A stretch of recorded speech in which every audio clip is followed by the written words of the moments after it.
এটা ছিল আমার আমেরিকায় প্রথম দুর্গাপূজা উদযাপন। দিনটা মোটামুটি ভালোই কেটেছে, কিন্তু দেশের দুর্গাপুজোটাকে প্রচন্ড পরিমাণে মিস করতেছিলাম। আজকে আমেরিকাতে রবিবার, আর আজকে দশমী হয়ে দুর্গাপুজোটা সমাপ্ত হবে। আর বাংলাদেশে আজ থেকে ষষ্ঠী শুরু।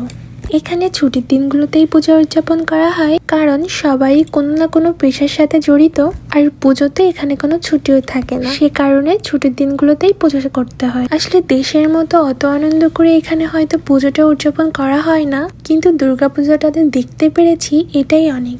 দেশে ফেলে আসা সেই পুরনো স্মৃতিগুলো আজকে যেন বারে বার মনে করিয়ে দিচ্ছিল।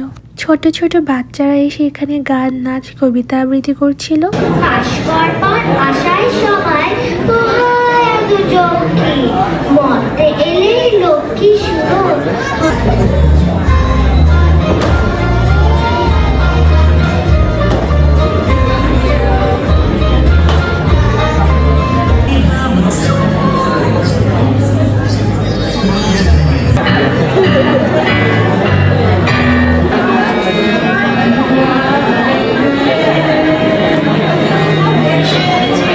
গান বাজনা শেষ, এখন সিঁদুর খেলা শুরু হয়েছে।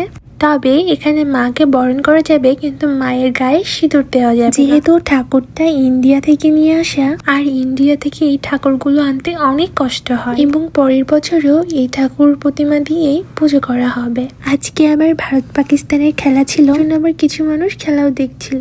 সবকিছুর শেষে আজকে আবার ভুরি ভোজের আয়োজন করা হয়েছিল।